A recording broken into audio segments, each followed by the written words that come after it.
I'm not sure what it is, guys, but the sun is shining a little bit more today and the birds are chirping a little louder. Welcome back to Fantasy Baseball today. Frank Stanfield here with Scott White and Chris Towers, and it's starting to feel a little more real now that baseball is set to return, and I am pumped, fellas. We had an emergency podcast last night. We still kind of approached it with a level of skepticism, but I will say, as of now, Tuesday, June 23rd, when we're recording this, things are looking pretty good, guys. I'm feeling pretty optimistic here. It won't be officially official until roughly 5 p.m. Eastern Standard Time on Tuesday, June 23rd. We should keep that in mind, that given the way this whole thing has gone and given the level of acrimony between the two sides, let's not discount the possibility. Let's not. Someone just decides to ruin this whole thing for us. But like you, I am operating under the assumption with 99% confidence that baseball will be returning in 32 days. I know Scott's ready. This guy looks like he just got signed to a minor league deal by the Atlanta Braves. Scott, will you be part of the expanded roster? Is that what we're looking at here? I mean, probably. I'm wearing a major league uniform. I'm not wearing the Gwinnett Stripers uniform. So, I'm very excited. This is a celebratory day. There are still a lot of doomers and gloomers and boomers out there on the internet, but they'll warm up. They'll warm up in time. They'll listen to us. They'll see our enthusiasm. They'll see photos of players working out, and they'll get excited all over again. So let's not let them dampen our spirits.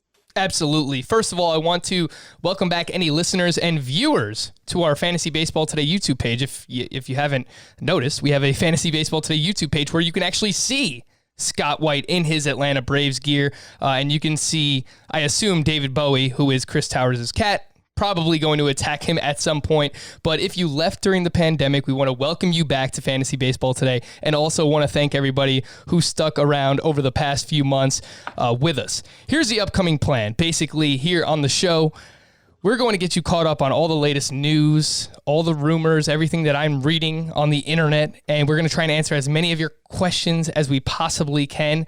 We're going to give you the biggest winners and losers, basically, heading into this shortened season. We're going to try and compact everything we've talked about over these past couple of months in today's episode, from the universal DH to injuries, players who are returning from injury and therefore have more value, and also from a scheduling perspective, although we don't know for sure what the divisions are going to look like. I think we have a good idea. And then once we get clarity later on today, Chris mentioned 5 p.m. That's when the players' response is expected, and everything seems good to go as of now. We will start our position previews later on this week, and that'll take us into the next couple of weeks. Then we'll get into our sleepers, breakouts, and busts. The usual deal. We'll do some mock draft review, but just keeping you in the loop as to where we are here. Fantasy Baseball Today. All right, the latest news. Catching people up, guys. What I've seen from John Heyman is that extra inning games will use the runner on second base rule to expedite extra inning games in this condensed schedule. I also saw, according to John Heyman, that the universal DH is expected to be part of this season in 2020, but will not be in 2021. This is to help preserve player health, specifically pitchers, in a shortened season, so that they don't have to deal with trying to bat as a pitcher, of course, in the National League. And then Jim Bowden on our CBS Sports HQ said earlier today that he's just seeing positive reports that, the players, everything that they're supposed to respond to by 5 p.m. Is accomplished by them. They will report by July 1st, which is 8 days from today, and opening day would be Friday, July 24th. So that's the latest, guys. That's where we're at. It's a good place to be. Yeah, I've basically every national beat writer I've seen has expressed that same sentiment that this is going to get done. So, yeah, I think it's time to renew draft prep season here and get ready for a fantasy baseball season. Speaking of draft prep season, Scott, I mentioned that we're going to try and answer as many questions as possible. I want to ask you this question first and foremost. If you drafted back in March, should your league be redrafting today? Should they? Maybe not today, but in the next coming weeks. Yeah. Yeah, no, I hear you. You should draft if you're going to redraft, draft later. Yes. after managers have had a chance to weigh in and whatever. I mean, I'm kind of the opinion that, like, in terms of how individual player values have changed, it's not widespread. And you know, I've been pretty consistent about this, where Scott. What? Yes. The draft is the best part of the season. You're going to get this weird short season that you didn't get to plan for. Players' values are changing. Not that Yes. many, though. No, you've said yourself not that many are changing. This is my official position on this, because I didn't explain it well enough last night on Twitter, that's what Twitter is. You should not look at Christian Yelich versus Ronald Acuna and say, well, I think Christian Yelich is a more consistent player, or I think Ronald Acuna has higher highs and lower lows, so I'm going to take Christian Yelich over Ronald Acuna in a shortened season. That shouldn't be part of your calculus. There may be players for whom that is true.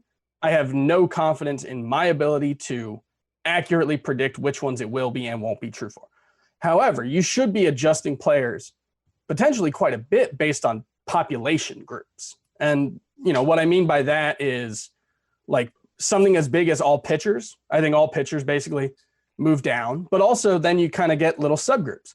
You should move pitchers who were likely to have innings limits up. You should move NL pitchers down. You should move, you know, those designated hitters in the NL up, or just NL hitters in general up, just because the addition of the DH might mean that everybody has more of an opportunity to play more games or a higher percentage of the game. So that's what I mean. I think the player pool should look quite different. I mean, I think the overall shape should look most of the same.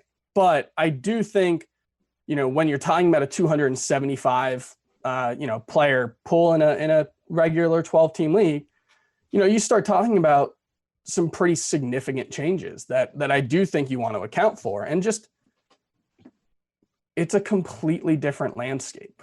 You know, we didn't know we were drafting for 60 games. Yeah, but how good players actually are hasn't changed. And we've done a lot of mock drafts throughout this process, anticipating a season with this sort of shape, and they don't look that different. They really don't. I mean, I kept going lighter on pitchers because I expected everyone else to, and they didn't. Scott, can't you argue, though, that, and some people are not going to want to redraft for this reason, that you might have gotten Justin Verlander at a discount at the time back in March, or Mike Clevenger at a discount? Isn't that right? You know, for the integrity of the league, so everyone is on equal playing fields, shouldn't we redraft for that purpose as well? I mean, the thing that makes the draft the best part of fantasy, for those who believe it is that there are stakes attached. So if you remove the stakes, but you had stakes attached. You had stakes attached at the time. No, and now you did. You were drafting as if. But now you have to try to live up to that earlier standard, and that's not fun. That's misery. That's misery. That's regret. That's all the worst things a person can feel rolled up into one. That does not sound like my idea of a good time. You are. I think you're in the wild minority here. Okay. Nonetheless, it's how I feel. I think having to do a draft again does not take away from the joy you felt in that moment. You know, it's better to have loved and lost than to never have loved at all. You still had that draft. You still enjoyed it in the process. And then you get another draft. No, I executed my strategy the way I wanted to. And now there's a risk that other people have caught up to my strategy. And like, no, I don't want to do it again, especially in dynasty leagues. I think dynasty leagues, sure, you're asking for people to quit the league if you try and make them do their. Yeah, sure. No, you can't. No, we're talking about just 2020. Right, yeah, you can't redraft dynasty leagues. I agree with that. I mean, there's so many factors that go into play drafting for dynasty anyway, where you're focused more on the future more so than the season anyway. So I would agree with that. But redraft, I think the argument is there. And Chris, you brought something up that I was going to say for later on, but since you brought it up, let's talk about it now. You talked about boosting up those pitchers who were expected to be on innings limits, who maybe are not going to go deep into games, but they will be really good on a per inning basis. Obviously, Jesus Luzardo, Julio Urias come to mind there. But I've seen some pushback to this idea on Twitter, and the main reason is that we know that the most important and the most unpredictable stat in fantasy baseball is wins. And Sure. wins are most closely correlated with innings pitched per start.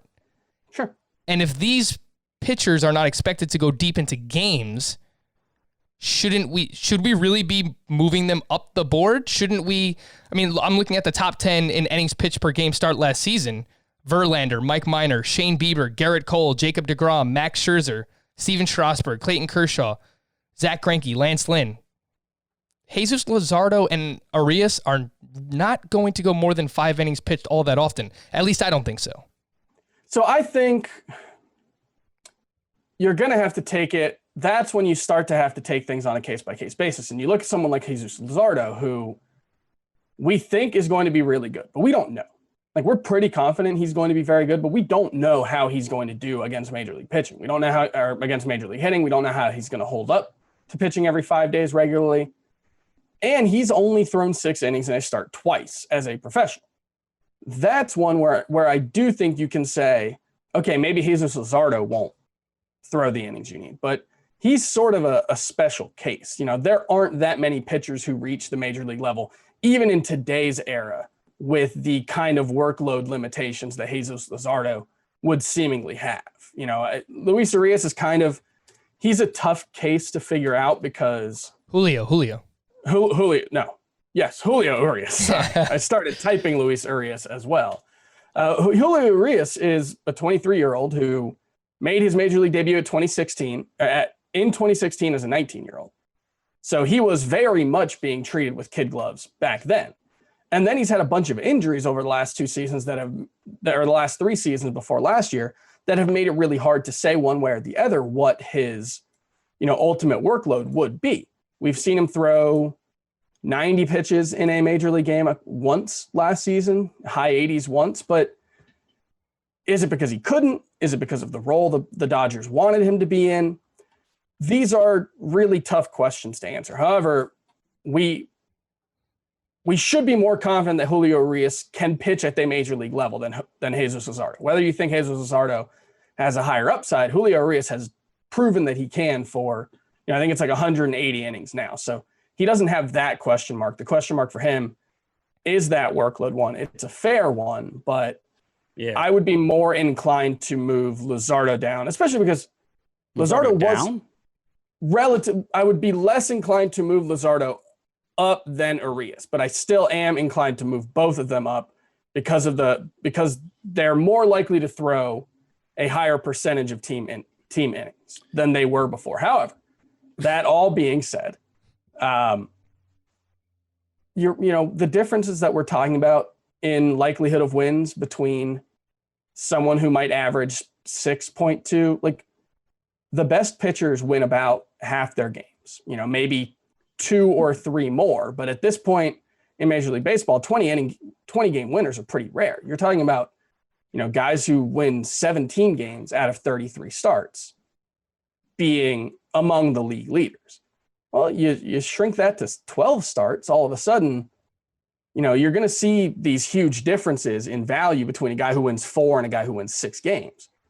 But actually predicting who might win that extra marginal game, I think it's going to be really difficult to do. So as much as we ignore wins generally when looking at fantasy value, I think even in a short season that becomes more relevant just because it's so prone to randomness and the sample size is so much smaller.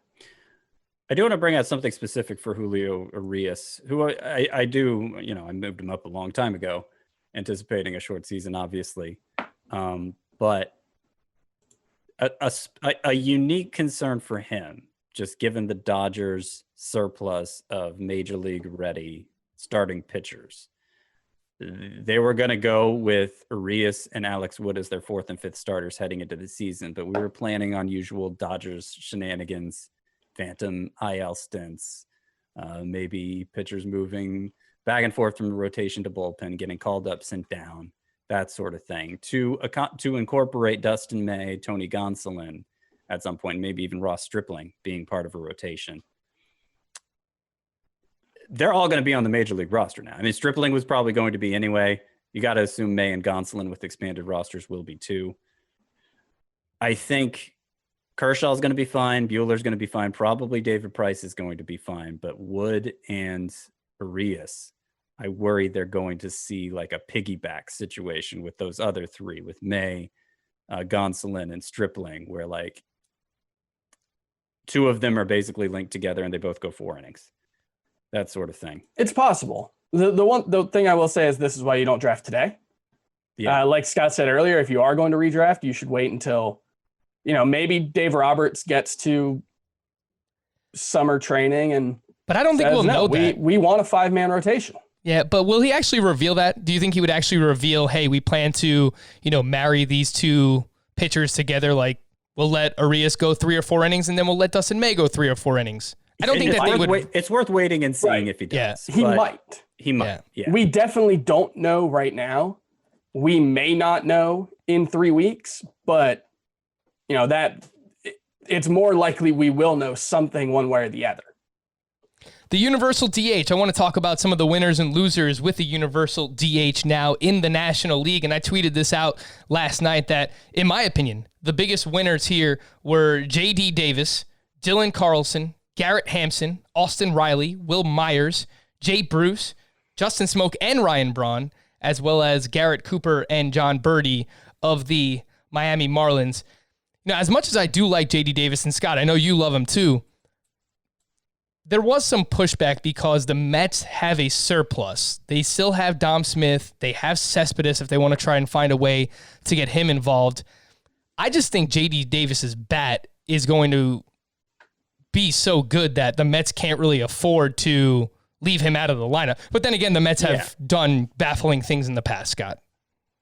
No, I mean, I read it much the same way you do. I think of those three, Davis, Smith, and Cespedes, Davis was in line to play the most anyway, even without the DH. But now it's a virtual guarantee. I think he'll be in the lineup every day. It doesn't mean, all 3 of them are winners. But I'm more curious how they dispense playing time between Smith and Cespedes than Davis, who I think is just probably going to play every day. I mean, he's their best hitter, right?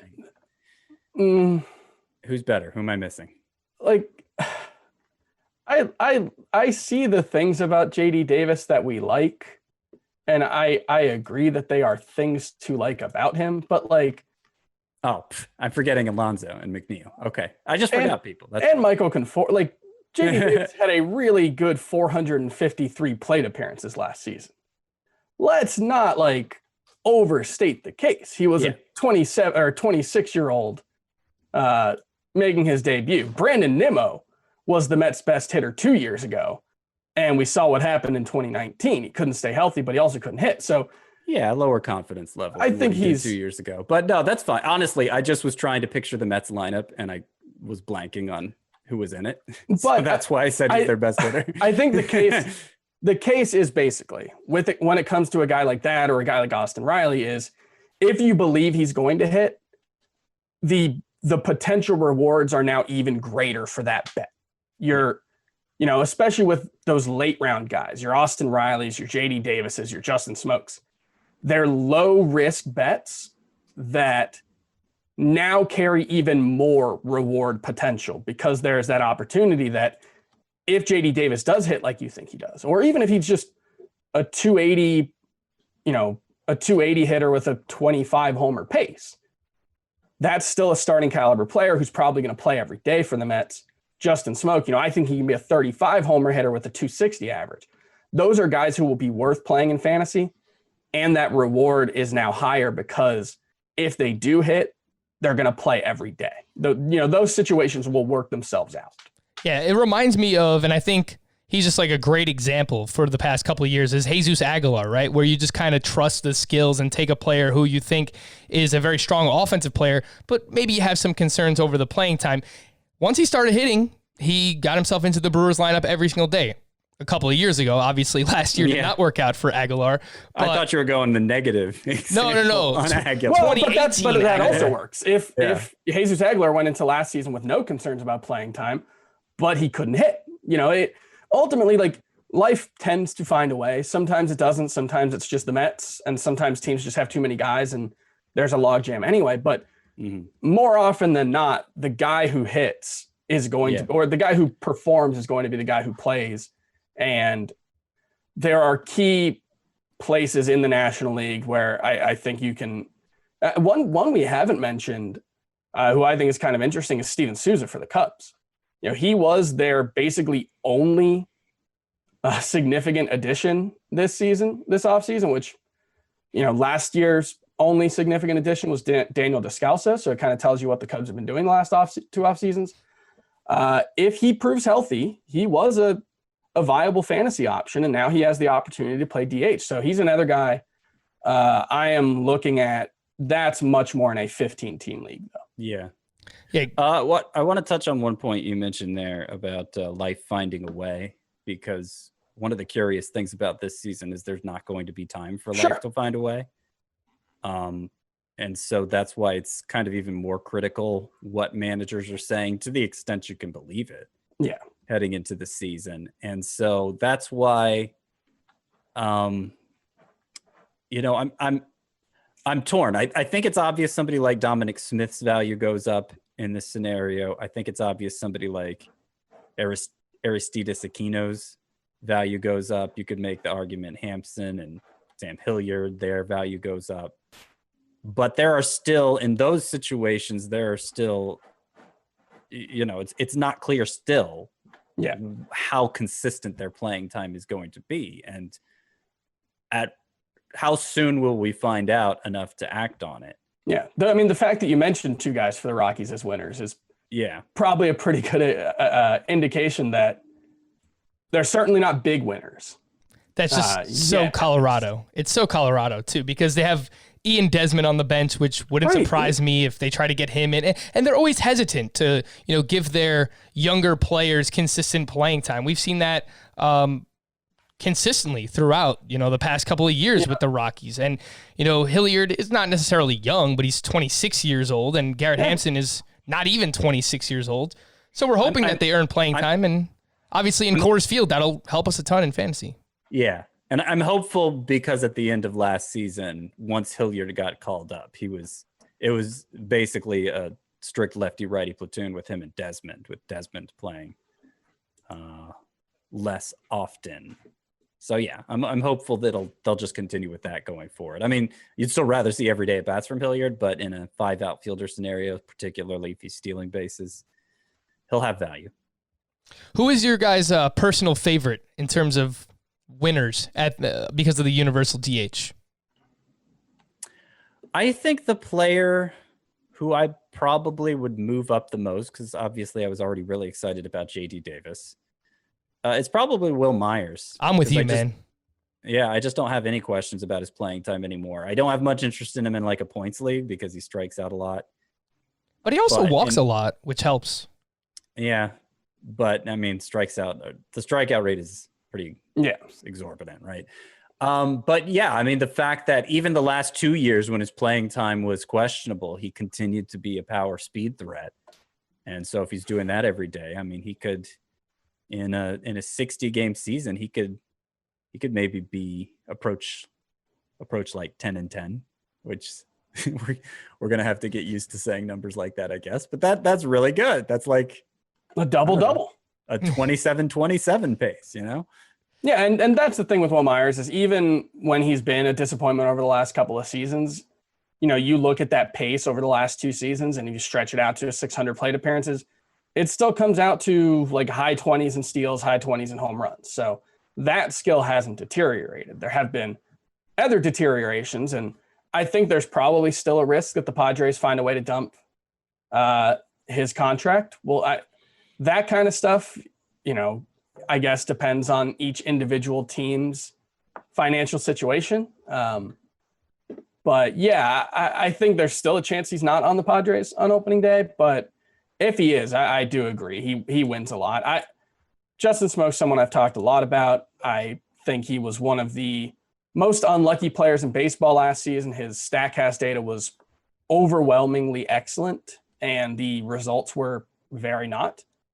So I think if he gets a little better luck, playing half his games in Miller Park especially should help.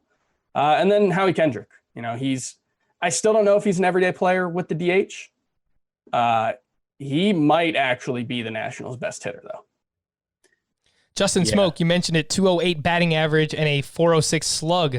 Last year, his expected batting average was 250. His expected slug was 495. Don't sleep on Ryan Braun either. I would say the trio of Avisail Garcia, Ryan Braun, and Justin Smoke all pretty much gain value across the board here for the Milwaukee Brewers. Let's talk about some of the losers here because of the universal DH. And Chris, you touched on this a little bit at the top when you just mentioned, player valuation in this shortened season.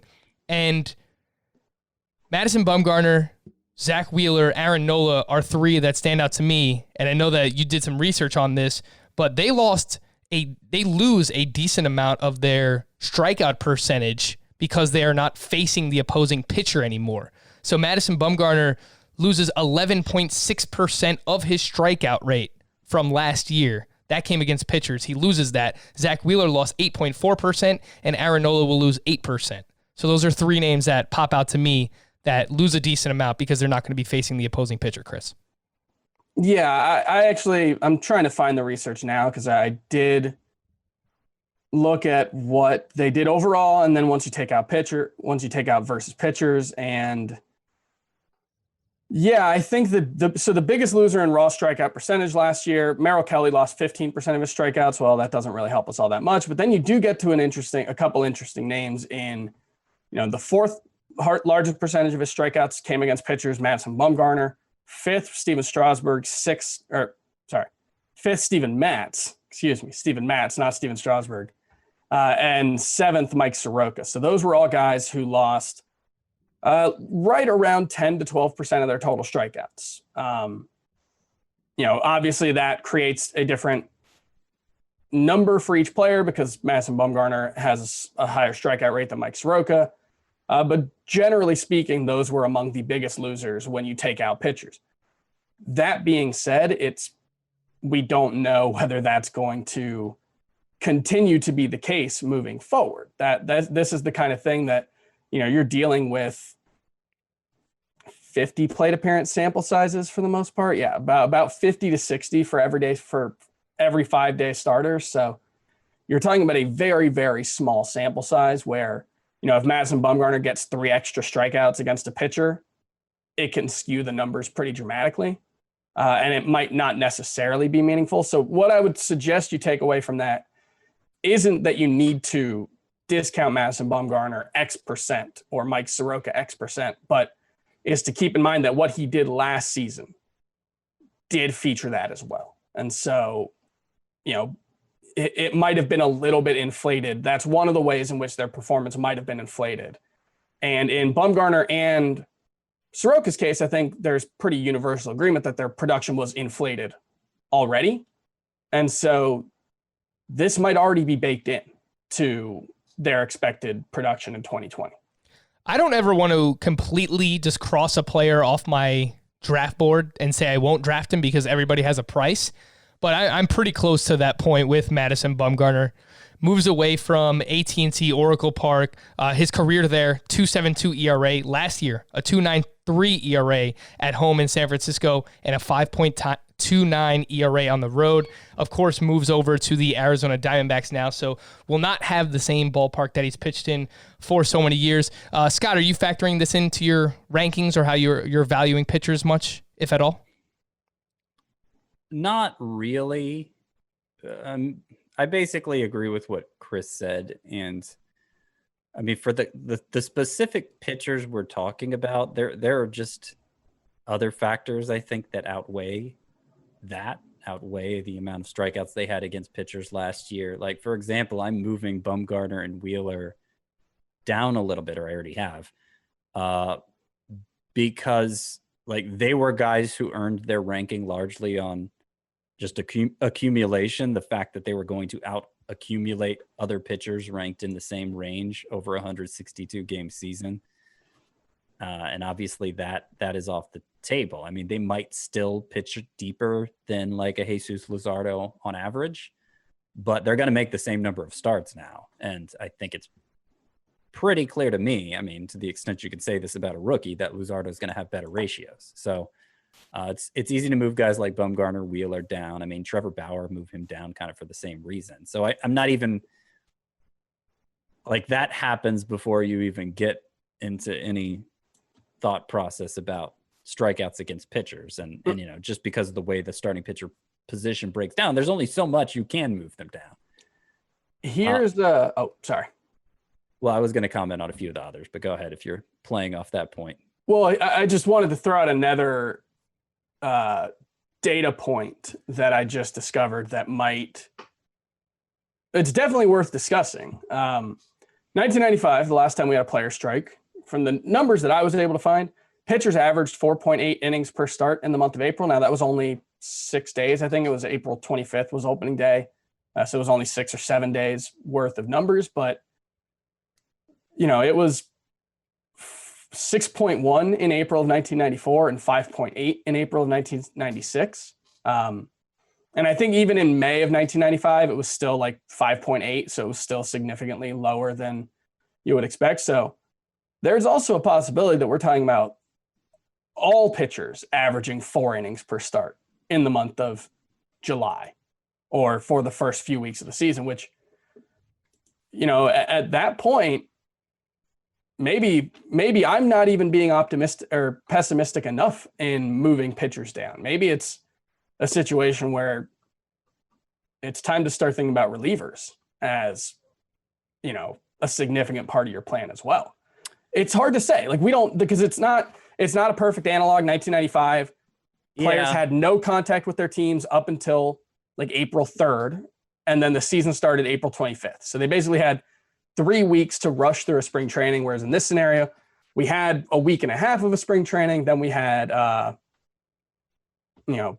4 months, I guess, of nothing, but players still working out, and they've been able to work out in team facilities for the last month. And then we'll have a training. So it's not a perfect analog, but that number did stand out to me when I just looked it up.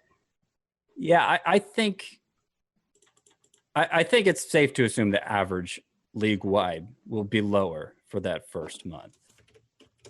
But I think the level, how established the pitcher is, I mean, specifically somebody like Madison Bumgarner, like, he's not going to allow himself to be pulled after 4 innings if he's going well, you know? I mean, maybe his first start, but not his third start, you know? Like that's going, the ramp up is going to happen much quicker for pitchers like that who have some say over their own workload, I think. So, yeah, I mean, I guess that's a point in Madison Bumgarner's favor. I mean, obviously, I think more of guys on the high end like Verlander and Scherzer. You know, maybe they could distance themselves even more from the pack in that way. But, you know, that's obviously, it's all just speculation because we've never seen anything like this before. Yeah, Greg Maddux only threw 5 innings in each of his first 3 starts in 1995. 63, 87, and 67 pitches in his first 3 starts. That's interesting. That's sort of interesting. Yeah, I mean, you take his, you know, this is actually kind of working out perfectly in the 1995 analogy, because this season's probably going to start July 24th through 26th, something around there. They started April 25th. This season's going to end at the end of September. Theirs ended at the end of June. You know, Greg Maddux made 12 starts through 87 innings, so less than 6 innings per start. And he was the historically great version of Greg Maddux that he's always been. That was prime Greg Maddux. Like, had an OPS. It was weird for him to go less than 7 innings. Yeah, had an OPS below 500 allowed in those 12 starts in 1995. And even he, or I guess my math is kind of wrong on that, he was just above 6 innings per start in that stretch. 12 times 6 is 82, 72. Oh God, 72. Man. All right, so I was wrong. He was around 7 innings per start, but he was above that the rest of the season, I guess would be the way to phrase that. Just go away from me. I need some time to reset my brain. No, I got confused. So he did win 5 innings in each of his first 3 starts. That part was yes. Okay. Yes. Our resident mathematician, Chris Towers, is having a little bit of a brain flub. We'll take a break there. When we come back, we'll look at the winners and losers regarding injuries and scheduling and divisions. We'll do that when we come back here on Fantasy Baseball Today. All right, we're back here on Fantasy Baseball Today. I want to take a look at some of the winners regarding injuries, some of the players you might have forgotten about. Seems like forever ago, but Mike Clevenger did have a knee injury this year in 2020 and was expected to miss maybe the first month of the season. That is not going to be the case anymore. Justin Verlander, once the season was delayed, opted to have groin surgery. He's expected to be ready once, I guess, summer training gets ramped back up. James Paxton is expected to be ready. Shohei Ohtani originally wasn't going to pitch until May. He's coming back from Tommy John surgery. It seems like he'll be ready to pitch. That's an interesting one, though. Talk to me, Chris. Because do they just throw him back into game action without that rehab assignment? I mean, there's not going to be any rehab assignment, so I guess if they want him to face live batters, this is it. That's an interesting one, I guess, that I hadn't thought about. I kind of just had assumed that Shohei Ohtani was going to start the season as a starter. But would they really go 22 months without him seeing a live batter in a game? I think they'll let him pitch, but I think it's probably, if it's likely for anybody that they have potentially a piggyback reliever behind them, it is probably Shohei Ohtani, especially the first couple of times through the order. I understand it's a shortened season. You only have so much time, but Ohtani is obviously a large investment for their future.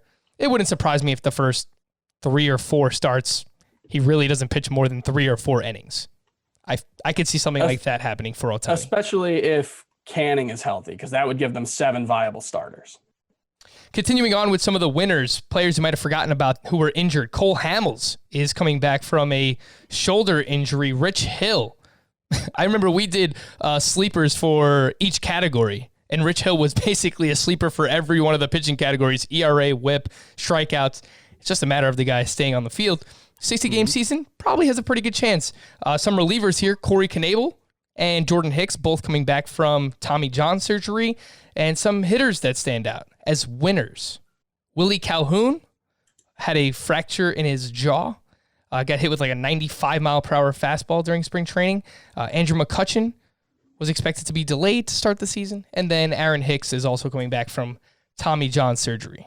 So, Scott, which one do you think of all these injuries is the biggest winner with the time off here? It's probably Rich Hill, right? Rich Hill is the single biggest winner, no matter what category you put him in. Injured players, if you're counting him with the new DHs, like no matter what way you're looking at this return, risers and fallers, Rich Hill is number 1 on the risers list, because I mean, back in March, a June return, I mean, that seems so far off. Like you can't even, it's a timetable that's too far out to even take seriously, especially for a guy coming off elbow surgery. But we've since received word he's going to be ready to go whenever the season restarts. So now he's, in terms of, he's not looking at any timeline and far less uncertainty too. And yeah, I mean, you look at his numbers the past 3 years with the Dodgers, he's nice. Yeah, I mean, elite ratios. The only thing keeping people from drafting him on that level is because they couldn't count on him making more than 15 starts or so in a season. Well, nobody's going to make 15 starts this season, so that's not so much of a concern either. He's a 40-year-old coming back from an elbow procedure that we should have required Tommy John. Yeah, should have required. He kind of took a workaround since he's 40 years old and obviously doesn't have time to go through the whole Tommy John rehabilitation process. So it's not foolproof. I don't think it makes sense to draft him like a top 50 starting pitcher.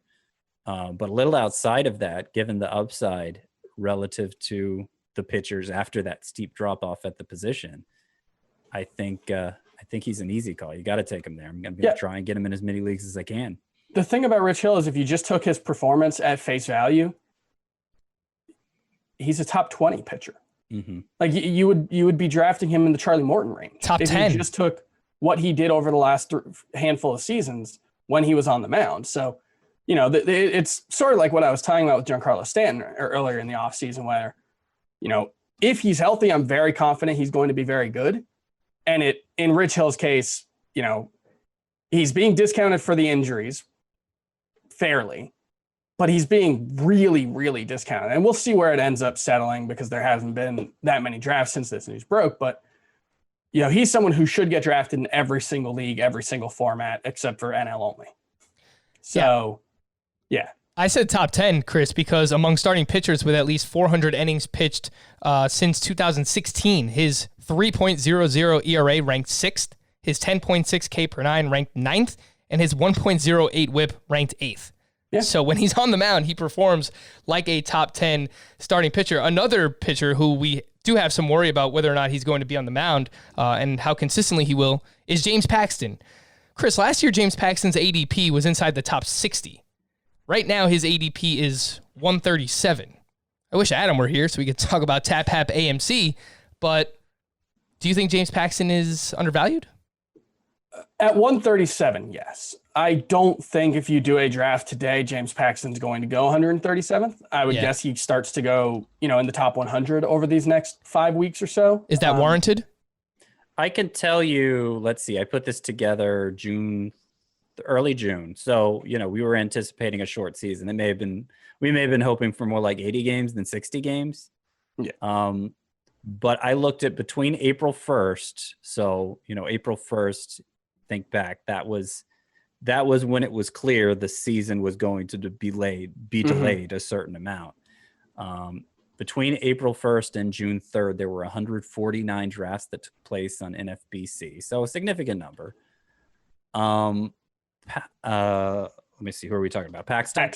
Paxton had moved up from 135 to 119. So he was definitely moving up, but he was still not getting what he deserved, I feel like.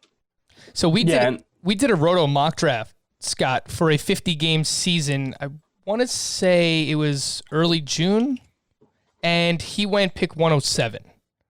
It's about the same range, yeah. Yeah. Yeah. So it's even at that point, he's probably still a value. I agree. Especially if what's hurting his value too is just look at how he performed last year, and it was less than ace-like. But that's 2 years in a row. To be fair, we are talking about someone who, as much as I love the potential, the ERA last 3 seasons, 2.98, 3.76, 3.82. Yeah, but you're only looking at ERA. Sure. Like, the whip last year, he was kind of bad across the board. Yeah. Yeah, and his strikeout numbers are still, elite. They're amongst the best in the leagues over the past 2 seasons. His 11.4 K per nine is 5th best. I know something Adam talks about a lot is his final 11 starts, he started using his curveball more. The curve usage went up, and during that span, he had a 2.51 ERA. So hopefully he goes back to using the curve more here since he had success with it last year. I would say last year he more resembled like Zach Wheeler, and so that's where he's getting. That's the same range where he's getting drafted. When there's much more upside. Yeah, his strikeout upside is just so much better in terms of upside. Yeah, I think that's fair. Scott, I know you wrote an article regarding the biggest winners and losers in this shortened season, and you had some players who are returning from injury. So typically, I think people's minds might gravitate towards, all right, they're winners. Aaron Judge, he's had so much time. Blake Snell, Yordan Alvarez, all these guys have had time, but yet you still have them as losers. Why is that? Yeah, so Aaron Judge, at last report, he hasn't even swung a bat yet, and that's going to be a test because the stress fracture in his rib, he needs to be immobile for it to heal, and he's had a lot of extra time, sure, but once he begins baseball activities, he could be right back to square one, and at that point, does he have enough time to recover to contribute at all in a 60-game season? Probably not. And in fact, they may even be looking at surgery. So it's very high risk there, just given the nature of that injury. And Blake Snell is kind of the same way. Like, we don't know exactly what's going on with his elbow. He had loose bodies removed at the end of last season, but then needed a cortisone shot in the initial spring training on the opposite side of the elbow where the UCL is. So, I guess that's a little reassuring, but why did he need a cortisone shot? That's not exactly normal. And it's another situation where even if it's kind of a minor thing that he just, needs to shut down and ramp back up, like that's how short the season is. You're not going to have time to go through that kind of stuff the way you would in a normal season. Like, it concerns me even more in a short season than it would in a full length season. So it could all be lost. I mean, Jordan Alvarez, I don't know. Did you mention him too? Yes. And Griffin Canning's a good example. Yeah. All four of them, the nature of their injury is such that they could be fine, but if they're not fine, then it's potentially a season ending situation, considering it's a 2-month season. Yeah, it's worth noting, Jim Bowden did say that the Yankees expect to have Aaron Judge and Aaron Hicks available for opening day. They're optimistic that they will. I don't know as of yet whether we can say that that's something we should put a ton of stock into, but that's at least what they're thinking. The thing with Snell and Canning, I think Snell is more likely to just pitch right now, like start spring training or whatever we're calling it, and be out there on the mound. Spring training, that halfway through mark of February through basically the end of April is kind of the injury nexus for pitchers. Like, if you can get through there, your chances of actually making through the season go up a lot. The next 5 weeks are going to be kind of like that. Like, if Blake Snell does make it through ramping back up, pitches in 3 or 4 games and whatever the shortened spring training, I don't even know if we're probably not even going to have games, I guess, in spring training. So intra-squad scrimmages, whatever we see, like, this is going to be really complicated.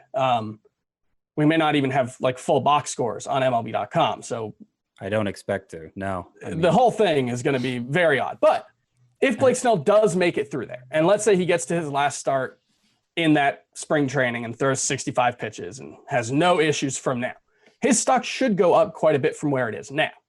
That doesn't mean he's going to get through the season, but it does mean he's gotten through part of the most dangerous part of that period. I think that's probably true for all four of these guys. And I do, since we're lumping them together under the same concern category, which I think is fair, it's also worth noting a very different, extensive concern here for me. If I was ranking them by level of concern, it would be Canning 1, Judge 2, decent sized gap, then Snell, substantial gap, then Jordan Alvarez. Like, I'm not really downgrading Jordan Alvarez for sore knees. Although, man, he might not be ready at the start of the season, but I think he'll probably be okay. If they report July 1st and we get like a July 6th, like, oh, Jordan Alvarez's knees are kind of cracked, then it's just all bets are off. Then it's just like, this dude's knees are ruined. Yeah. No, fair point. I personally think Blake Snell is a ticking time bomb, like cortisone shot in your pitching elbow. But I will say that what you said regarding him, Chris, is correct. If he gets through spring training, that is the biggest obstacle for him, because he couldn't even get through the first spring training because he had these concerns. The thing that's so tough about it, though, is, we're going on basically a calendar year of him having elbow concerns. It was right around last July, and none of them have actually been serious concerns. Like, last year, he had loose bodies removed from his elbow. It wasn't structural. This year, he did have a cortisone shot, but like Scott said, it was on the opposite side of the elbow from the UCL, which is typically the big concern. And so it's like, and we didn't really get like a diagnosis. It wasn't like he had a flexor strain, or was it? It can't be good. No, it wasn't. Though. Chris, it can't be good though. No. That's the thing, is it's not good, but it's all these little things that on their own aren't necessarily a significant concern. Like Blake Snell, there was a decent chance he was ready for opening day, even with all that stuff going on in spring training. Fair enough. Let's quickly mention some of the winners and losers regarding scheduling and divisions. The latest that I've seen, and all along, I think what we were anticipating was that the teams will stay in their geographic location, which means they will play most of their games in division, and they will also play the opposing division in the opposite league. So the AL East will face all the AL East teams, and then they will also face the NL East teams. And because of this, Scott, all along, I have said, I want to focus on Twins pitchers. I want Twins pitchers because, A, they don't have to face the Twins lineup. That's already a great thing. But between Jose Barrios, Kenta Maeda, Jake Odorizzi, who originally I was not in on Jake Odorizzi, but because of this, I am more apt to draft him now, and Rich Hill, they get to face the Tigers consistently, the the Royals consistently. If they face the opposite division, they'll get to face the Pirates. That's all good news for Twins pitchers, Scott. It is. Yeah, you summed it up nice. That division, the AL Central, is the only division with 2 teams in the early stage of a rebuild. That should just be dreadful. Those 2 teams, of course, being the Royals and the Tigers. Every other division has just 1. It's kind of amazing how balanced the divisions actually are. I was kind of underwhelmed at the distinctions between them in terms of hitters parks versus pitcher parks and just the state of rebuild for a team. But the AL Central stands out in that way, having 2 rebuilding clubs. And like you said, the Twins lineup is the only like first division lineup in that division. White Sox and Indians, they could be pretty good lineups, but let's go White Sox. They're not world beaters. And by the way, like hitters who don't like Indians hitters, because the Indians probably have the best pitching staff in that division, right? By a pretty good margin. Yeah. Like Franmil Reyes, he's going to be facing a bunch of bad pitchers in his own division. And I think that's the more significant aspect in this schedule. Yes, that's what I was going to say. Own division versus opposing division, because they might play each team from the opposing division just once. But if you want to factor that certain. If you want to factor that in, look at the NL Central. There's the Reds and there's the Cardinals, and then basically every other pitching staff in the NL Central is pretty junky. So, that's just another slight reason to upgrade AL Central hitters, and I think specifically Indians hitters. Yeah, I do think, like Scott said, the own division is the much bigger factor. Given a 60-game season, I think they probably shouldn't do any interleague play. Like, it's just, why do the travel? You're going to play you're going to travel to all these different cities to play each team once. Like, it seems kind of stupid. Just play your whole division. But either way, in a typical season, you play 47% of your schedule against your divisional opponents. Now you're going to be playing, probably 2/3 at least, maybe more. And so all of a sudden what that does is you're seeing those pitchers more, which should give the hitters an advantage, although it's, given the short season, it may not be that much of an advantage. But the bigger thing is you're seeing like the NL West teams. All of a sudden you're going from 9 out of 162 games, which is 6% or something of your games at Coors Field, to probably 7 or 8 out of 60. You're probably looking at a situation where at least 10% of your schedule, and probably more as an NL West team, is going to come at Coors Field. So you're going to get much more of that bump. So, I think all of these things are relatively small, and there are other ways that they balance out. You'll play more games in San Francisco, which is, but ultimately these things all balance out. But when you're looking at these scheduling things, and we don't know those details yet, but once we do, that's another place where you can kind of make those adjustments at a population level. Maybe you move all NL West teams up, or whatever the case may be. So yeah, I think that's where you start to get those tweaks, but we need a little more information. Yeah, the last couple of winners I'll mention, just based on this, I hear what you're saying, Chris. Lucas Giolito, he actually performed well against the Twins last year, 3.24 ERA in 4 starts against them, small sample size, but we'll get to face the Tigers and the Royals. And Scott, you mentioned Franmil Reyes as someone who you would want to move up the board because he doesn't have to face his own pitching staff, but I think you can kind of lump the Twins and White Sox in there just because facing the Tigers and Royals as much as they do will be a higher percentage of those games. And the Tigers and Royals just have terrible pitching staffs outside of Matthew Boyd, of course, who is, everyone's breakout darling. I want to get into some emails quickly here. fantasybaseball@cbsi.com. We've got to get to this one because Michael emailed us yesterday and he said, guys, my draft is tomorrow night, which is tonight. It's Tuesday, June 23rd. So hopefully, Michael, you have a chance to listen to this before your draft. Any last-minute sleepers, breakouts, impactful rookies I need to know about in a 12-team head-to-head categories league. Let's give Scott the rookies, Chris the sleepers, and I'll take the breakouts. Scott, head-to-head categories, impactful rookies, go. Nate Pearson is somebody I moved up almost as much as I've moved up Rich Hill, and that applies, regardless of the format.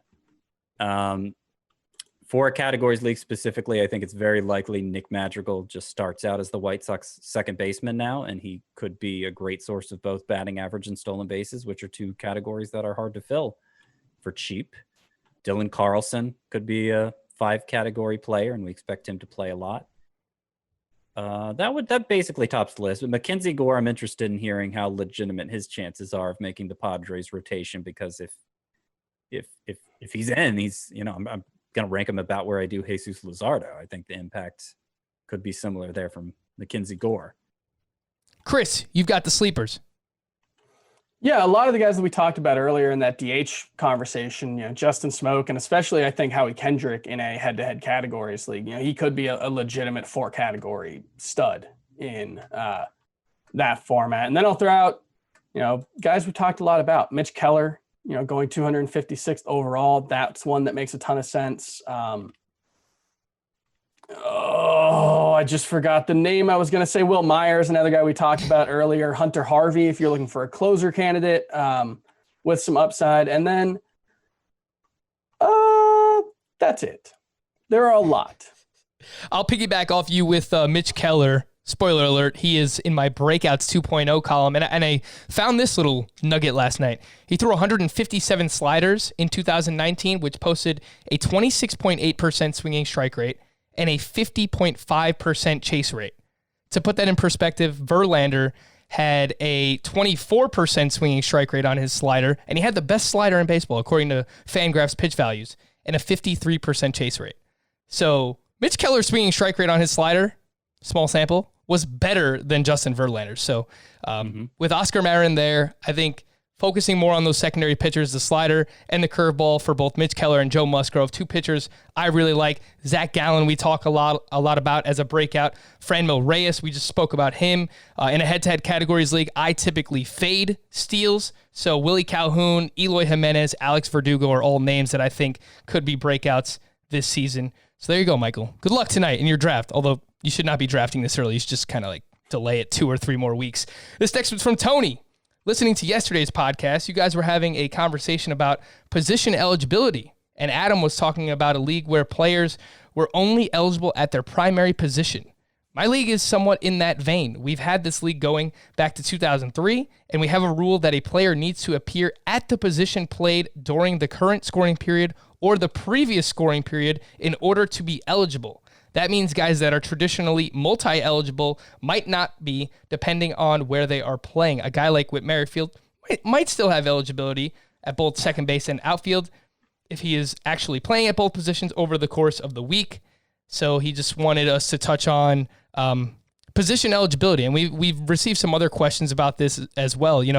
How is this going to change in a shortened season? Do you guys have any ideas? Those are decisions that are made by people other than us. And have you heard anything, Chris? I haven't. I haven't heard anything. I'll ask about that today. Yeah, try to get a definitive answer. Yeah, I mean, if they ask for input, I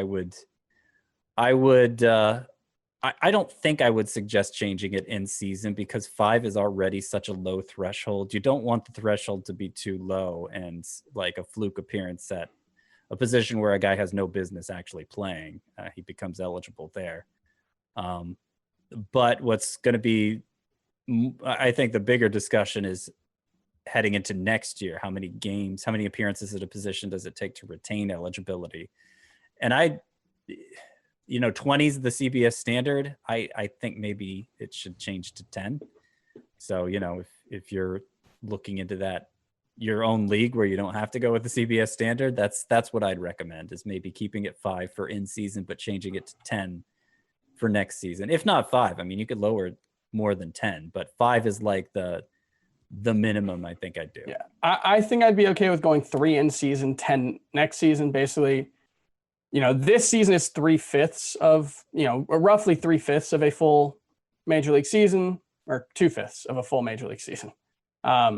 So you're not quite cutting it down to that. You still have to get more than half of the pace, but it's still gettable, I think. Yeah. In all instances. I guess 3 is probably fair.